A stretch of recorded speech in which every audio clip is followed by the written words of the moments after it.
vieram aqui no domingo passado já sabem que a gente vai falar sobre oração mais uma vez.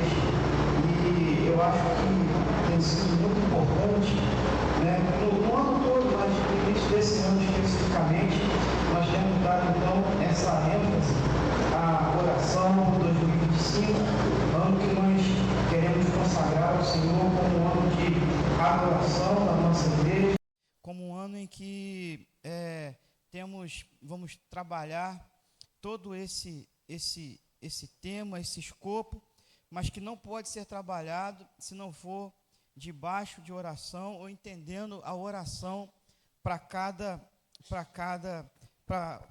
a importância, né, da oração na vida de cada um de nós. Nós, então, tratamos no domingo passado, você pode abrir a sua Bíblia em Mateus capítulo 6. Nós, domingo passado, trabalhamos, então, do versículo 1 ao versículo 8, né, falando sobre a prática da justiça, como se deve dar esmolas e como se deve orar. Na semana passada, citei a frase, né, de uma jovem lá da Central Trindade, a Marcelinha, que falou: o diabo não respeita quem não ora. E fizemos também outras citações sobre a Coreia do Sul e como é a cultura deles lá, que eles sempre oravam: Deus salva a Coreia, Deus salve a Coreia.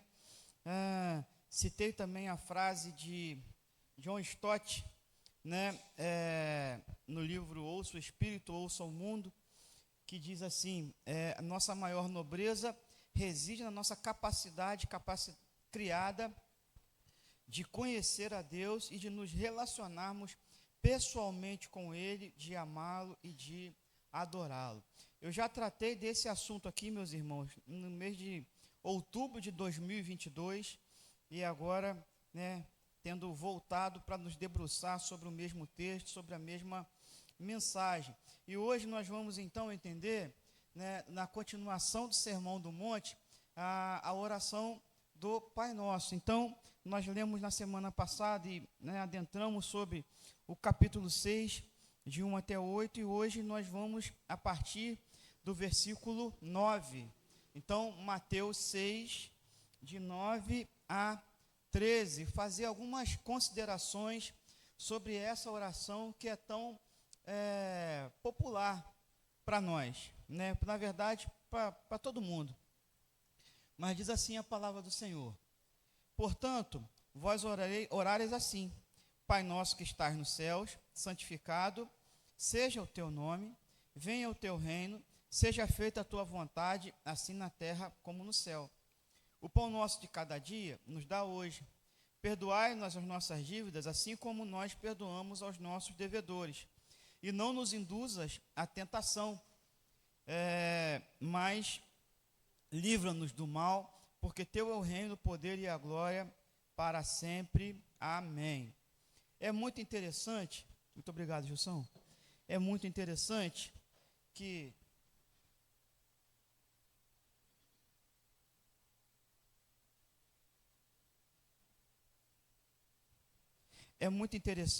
a importância que o próprio Jesus dá à oração, né? Se nós observarmos, Jesus ele sempre se retirava para orar. E aí ele diz que eu e o Pai somos um, certo? Se Jesus e o Pai são um, e de fato são, né? Por que ele precisava orar, né? E são muitos motivos, mas talvez, na minha humilde concepção, o principal motivo seja o exemplo. E coisas fantásticas aconteceram quando Jesus se retirava para oração, geralmente ali no jardim do Getsêmani, né? Coisas maravilhosas aconteceram ali quando Jesus se retirava para orar. Então, Jesus nos ensina a orar pelo exemplo, né? E o exemplo não só do que ele fez, mas da consequência da oração. Jesus também teve oração não respondida. Vocês vão lembrar que Jesus orou assim: Pai, se possível, passa de mim esse cálice. E foi possível? Não foi possível. Então, o exemplo de orar, né, e também do resultado da oração, sendo respondida ou não respondida. Jesus ensina também como orar na questão da localização. Onde eu devo orar? Eu devo ir ao templo para orar, né? Eu devo estar virado para o local sagrado, como fazem os muçulmanos? Não, né? Você, quando orares, entra no teu quarto, que o teu Deus que te vê em secreto te recompensará ou te ouvirá. Não é isso? Então, onde eu devo orar? Na verdade, qualquer lugar é o lugar de oração. Mas o Senhor, o próprio Jesus, então, nos orienta sobre esse relacionamento íntimo com Deus. Quando entramos no quarto, né? O quarto é um lugar de intimidade, onde estão as suas roupas, as suas coisas mais pessoais. Então o Senhor nos leva para esse local de intimidade, para que você possa ter intimidade com Ele. Ele ainda fala, né, sobre o exemplo dos fariseus que oravam nos templos e levantando as suas vozes e usando de repente palavras difíceis, né? E nós temos então o exemplo do fariseu e do publicano.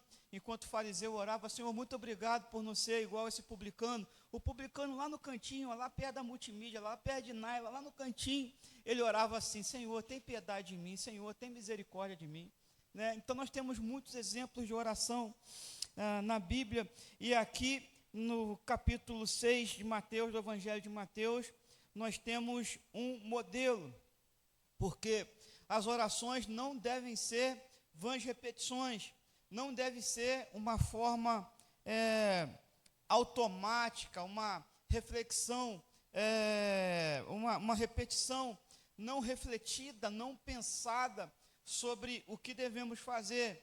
Nós temos alguns exemplos de oração. Por exemplo, no Celebrando a Recuperação, nós sempre fazemos a oração da serenidade. Todo culto, todo encontro do Celebrando, nós começamos com essa oração, que não se torna uma vã repetição, porque a gente começa a aplicar os conceitos dessa oração na nossa vida. Principalmente: Senhor, me dá força para aguentar aquilo que eu posso suportar, não é isso? E sabedoria para entender as coisas que eu não posso suportar. E isso se enquadra na minha vida, por exemplo, em muitos momentos, em muitas situações, em coisas pequenas, em coisas grandes. Então, não se torna uma vã repetição quando algo se torna aplicável à nossa vida.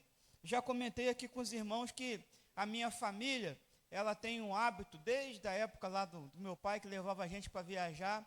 Toda viagem que a gente faz, antes de viajar, ou no iniciozinho da viagem, a gente declama o Salmo 121, né?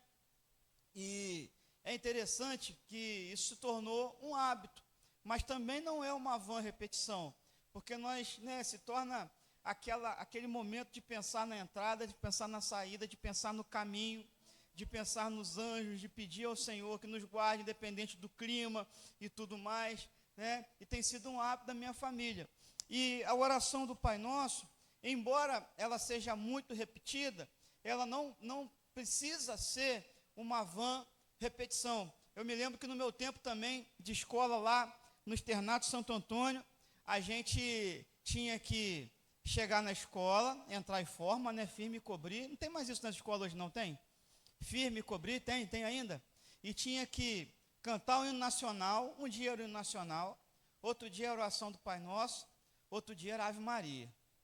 Ave Maria eu ficava quietinho, né? Mas tinha que respeitar a diretora lá. Eu não fazia, não. Mas o Pai Nosso, como é algo comum, eu fazia, tenho tido esse hábito até hoje, né? Porque uma oportunidade de falar de Deus não pode ser deixada de lado. Mas a oração, então, ela não pode ser uma repetição automática, crendo que a oração por si só, as palavras daquela oração, ou aquilo escrito, aberto na tua casa, a Bíblia aberta, ali naquela oração vai ter um efeito na sua vida. Não vai, porque essa oração, ela é um exemplo. Jesus, então, ele nos ensina a orar de uma maneira que seja aceitável aos olhos do Senhor. É uma oração ideal, é um modelo, então, para o que nós vamos fazer. Eu fico muito, observando, e aqui na nossa igreja tem muitas pessoas que trabalham nessa área, né? A irmã Sônia, a Neneide, Jocely, o Edilson, trabalham na área da costura, certo? E a área da costura tem uma coisa interessante, que é o modelo, que é o molde. E a partir desse modelo, saem peças novas, que são iguais ao modelo. Na marcenaria também, né? Você tem modelos. E aí, a partir daquele modelo, você faz peças novas. Se nós pensarmos a partir dessa oração, da oração do Pai Nosso, como se fosse um modelo, e que a partir desse modelo, nós fazemos as nossas próprias orações no nosso dia a dia, para que o Senhor nos entenda, embora Ele conheça o nosso coração, mas entenda que o próprio Jesus ele está ensinando um determinado tipo de liturgia. Não que a liturgia seja uma coisa chata, mas Ele está ensinando como se deve orar, ou seja, uma oração que não deve ser apenas recitada, é uma oração que deve chegar para os cristãos como modelo, para que ele possa se expressar com sinceridade e com liberdade diante do Senhor. E essa oração, isso que nós temos, essa comunicação que nós temos com o Pai, nós não podemos esquecer que nós só temos isso por causa do sacrifício de Cristo Jesus na cruz. E isso é uma coisa tão espiritual, tão linda, tão maravilhosa, como também ela é física, ou foi física, porque no momento em que Jesus entregou a sua vida, o véu do templo se rasgou de alto a baixo. Então agora nós temos comunicação com o Pai. E aí nós temos os termos da oração, né? Pai Nosso, e santificado seja o seu nome.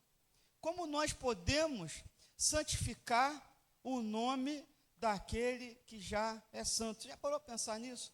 Como eu posso santificar o nome de Deus que já é santo? E isso é muito importante e tem a ver com o nosso estilo de vida.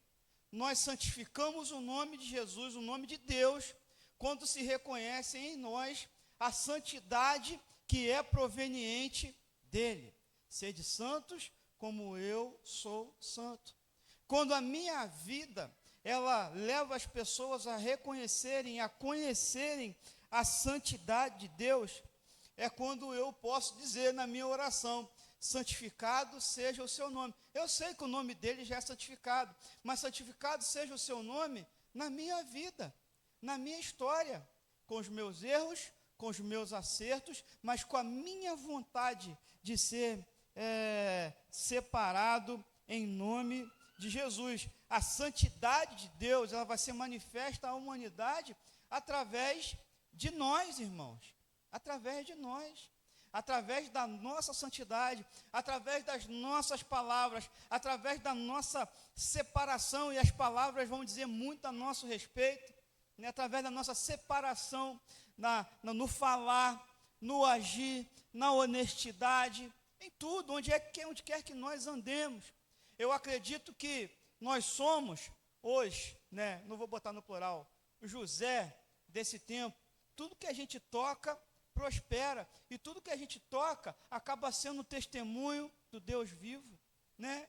Então, o Egito prosperou, não foi por causa de Faraó, o Egito não prosperou por causa de José, o Egito prosperou por causa dos planos de Deus, mas a ferramenta de Deus naquele tempo foi José. Nós somos as ferramentas da glória de Deus nesse tempo, nessa geração. E quando nós somos, nós podemos dizer: Senhor, santificado seja o seu nome. Nós reconhecemos a autoridade de Deus através da paternidade, no termo Pai nosso que estás no céu. Eu não sei quanto a vocês, mas eu ainda respeito meu pai. Está aqui, depois ele pode falar se eu respeito ou não respeito, mas eu sempre respeito meu pai. Eu só não respeitei o meu pai em uma situação, mas foi diferente, né, pai? Foi diferente. Depois eu falo, né? Mas tem a ver com a gente aqui, com a igreja aqui, né? Mas eu desobedeci o Senhor, né?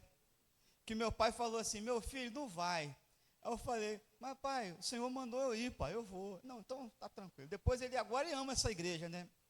Mas no princípio foi: meu filho, não vai. Mas eu procuro obedecer o meu pai ainda em tudo. E nós, quando procuramos obedecer a Deus, nós temos então esse vínculo de paternidade. Os 3 primeiros pedidos, então, da oração do Pai Nosso, não tem a ver com a gente, tem a ver com Deus. O teu nome, o teu reino, a tua vontade. Reparou isso? E como é que a gente ora? Senhor, muito obrigado pelo dia, né? Senhor, estou precisando, Pai, de alguma coisa. Senhor, me ajuda nessa situação. Senhor, faz isso.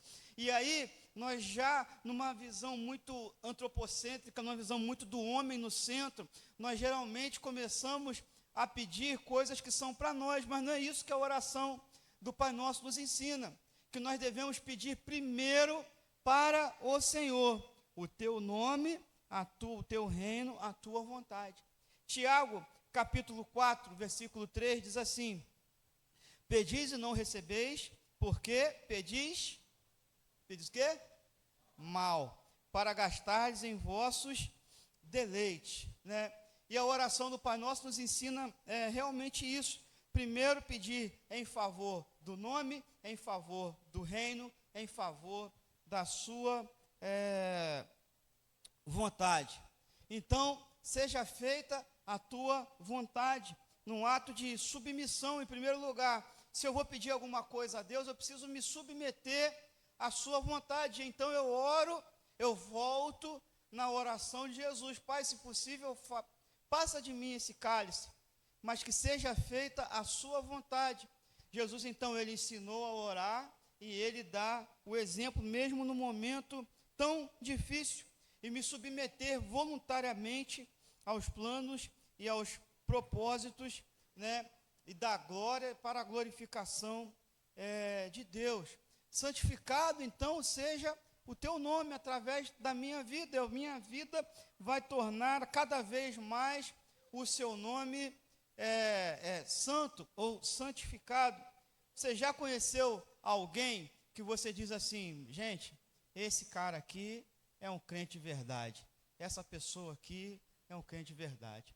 Diz o testemunho sobre o grande comentarista da Bíblia, um comentarista que eu gosto muito, né, Russell Shedd. Russell Shedd morreu, deve ter uns 7, 8 anos, né? E no sepultamento de Russell Shedd, o filho ou a filha, não lembro bem, falou, eu acho que foi o filho, acho que ele tinha um filho.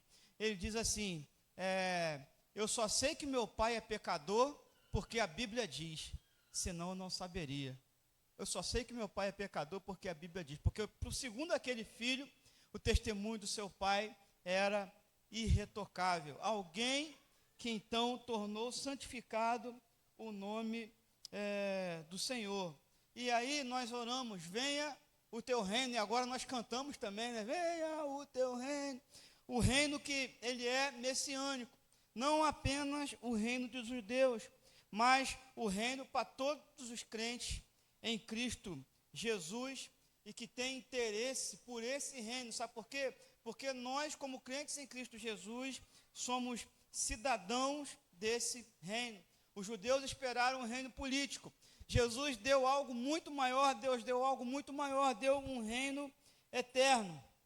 E os aspectos, então, desse reino vão se manifestar onde quer que ele seja adorado, segundo o coração dos crentes. E aí, os 4 últimos pedidos dessa oração vão fazer, então, menção das necessidades humanas. Então, as nossas necessidades não estão esquecidas nesse modelo de adoração.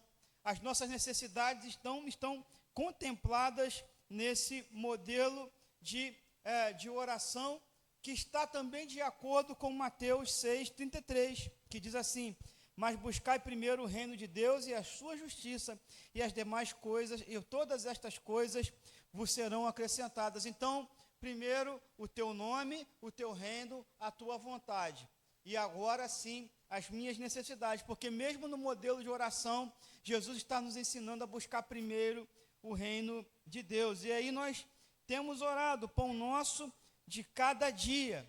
E a primeira necessidade pessoal tem a ver com a alimentação, tem a ver com a subsistência, com a nossa existência. E esse pão nosso de cada dia, e a Bíblia ela é sensacional, ela é muito amarrada. Ele vai fazer uma menção lá do maná do deserto, que era aquela porção de alimento que vinha do céu, e o povo poderia comer o maná, guardar o maná para o dia seguinte? Hein? Não podia guardar o maná. O maná era o pão de cada dia. Deus, né, o maná que era guardado estragava. Sabe por quê? Porque o povo precisava depositar a confiança da sua subsistência a Deus todos os dias. E guardar o pão, então, nesse contexto lá do deserto, era uma prova não era uma incredulidade, a promessa do Senhor de suprir. Então, para nós é a mesma coisa. O nosso pão não estraga, mas fica duro, né? Só serve para acender a churrasqueira, ou para limpar a grelha da churrasqueira, né? Tio Mimi, que é um grande churrasqueiro aí, ó, né?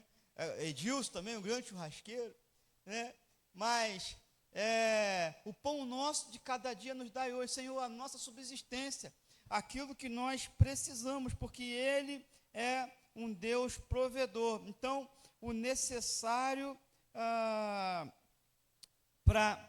a nossa subsistência. E aí, nós pedimos para que as nossas dívidas sejam perdoadas, as nossas dívidas morais e espirituais, né, com justiça, já foram perdoadas, com a justiça de Deus. E então, nós pedimos que o Senhor nos purifique, perdoa as nossas dívidas, perdoa, Senhor, os nossos pecados. E aí vem o grande elo do nosso pedido, que é: assim como nós perdoamos a quem nos tem ofendido, assim como nós perdoamos os nossos devedores.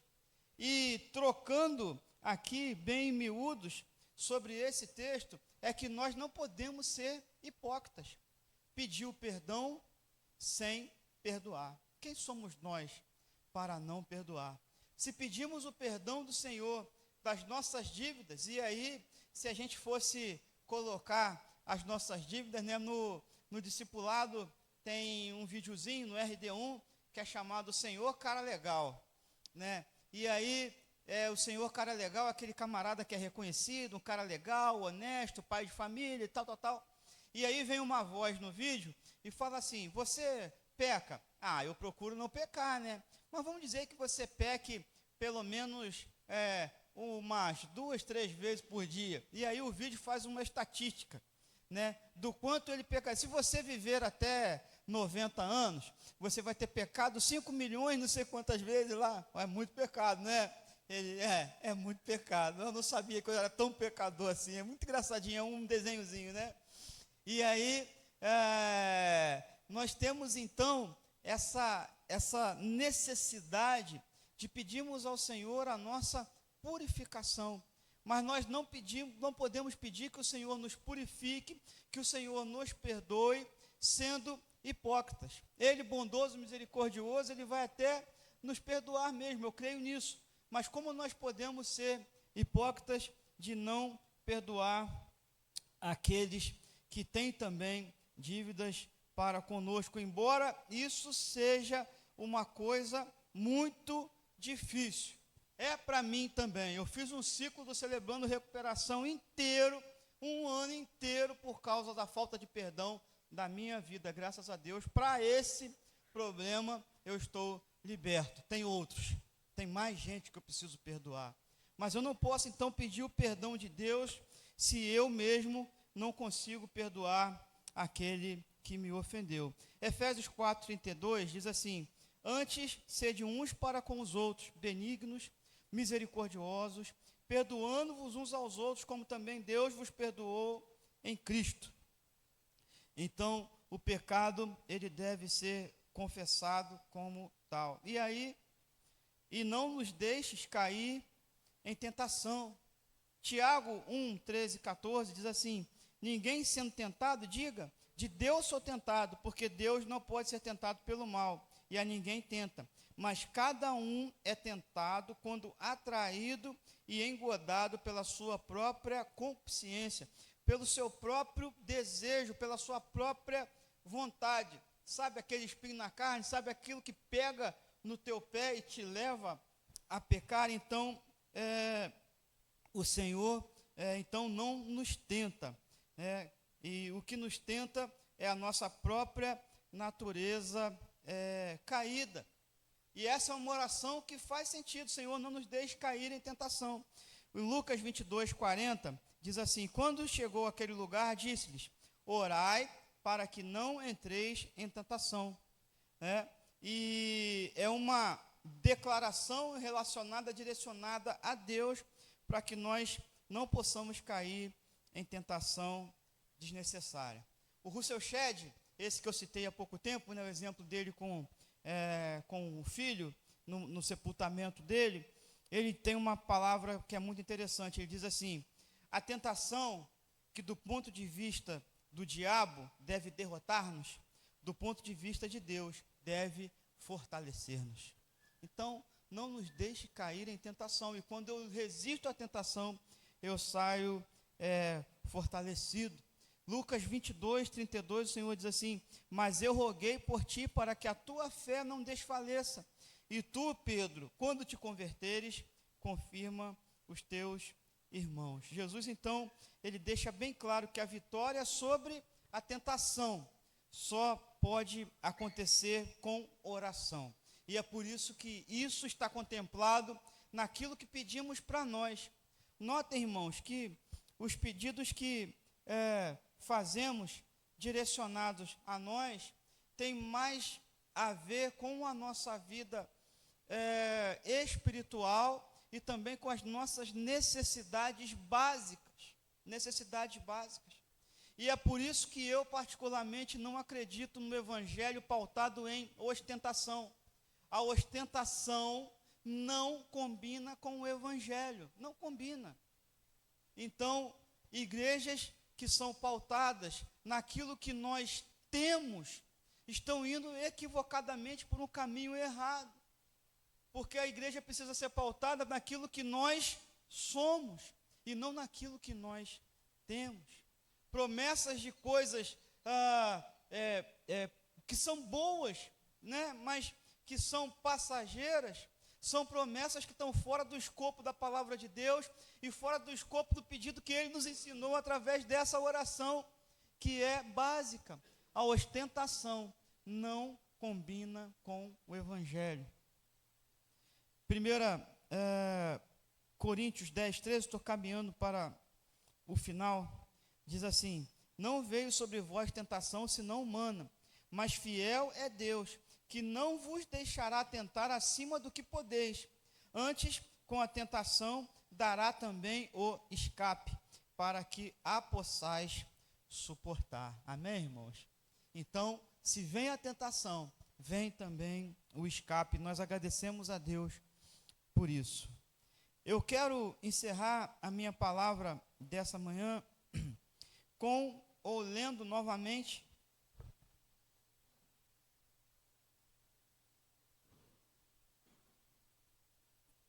a oração do Pai Nosso. Porém, eu quero ler aqui com os irmãos a versão da Bíblia, a Mensagem, que na verdade não é uma versão, é uma paráfrase. E essa paráfrase da oração do Pai Nosso diz assim: com um Deus assim, que os ama tanto, vocês podem orar de maneira muito simples, deste modo: nosso Pai do céu, revela-nos quem Tu és, dê dá um jeito neste mundo. Faz o que é melhor, tanto em cima quanto aqui embaixo. Conserva-nos vivos com 3 boas refeições. Preserva-nos perdoados por ti e perdoando os outros. Guarda-nos de nós mesmos e do diabo. Tu estás no comando. Tu podes fazer tudo o que quiseres. A tua beleza é fascinante. Amém, amém e amém. Essa paráfrase é do Eugene Peterson, outro autor que também é muito interessante, e ele traz então a oração do Pai Nosso, já no formato que ele pensa ser ideal, porque ele pega o modelo e transforma em algo que ele vai usar. Que a oração do Pai Nosso então seja real nas nossas vidas, não como uma vã repetição, não como um amuleto para ficar na parede ou a Bíblia aberta na oração do Pai Nosso no painel do seu carro. E eu já disse que eu tenho pena de Bíblias que ficam nos painéis dos carros, porque ela fica toda, né? Tadinha da Bíblia, do papel mesmo, né? Tadinha da Bíblia, né? Mas que seja um modelo para a nossa vida. Primeiro, o teu reino, o teu nome, né? A tua santidade. Depois, aquilo que nós precisamos para viver bem espiritualmente, para viver bem uns com os outros e para viver bem fisicamente, a provisão. Sabemos que o Senhor tem nos dado provisão, Ele é um Deus provedor. Em nada Ele tem nos tentado além daquilo que possamos suportar.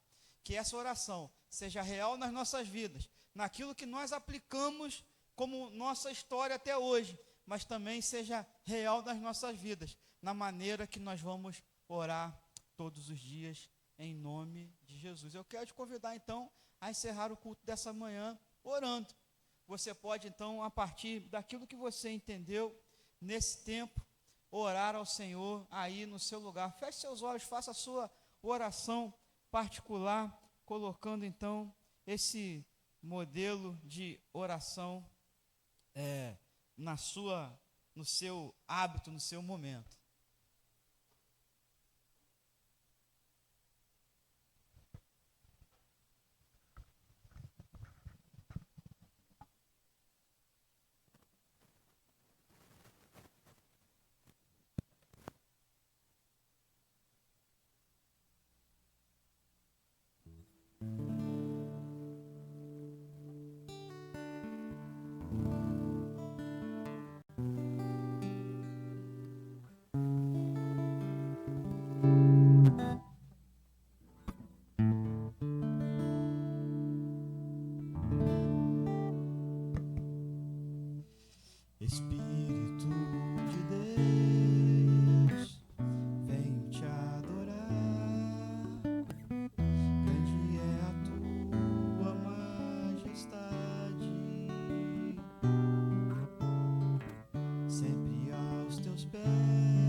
aos nossos lares em santidade, em amor, reconhecendo essa grande dádiva que é esse acesso que nós temos ao Pai, a atuação do Espírito Santo, o ouvido do Senhor inclinado para nós, como no domingo passado falamos. Que o Senhor nos abençoe e te dê um domingo de paz na presença dEle, e que seja algo real na nossa vida essa oração, em nome de Jesus. Então, oração silenciosa, encerramos o culto dessa manhã.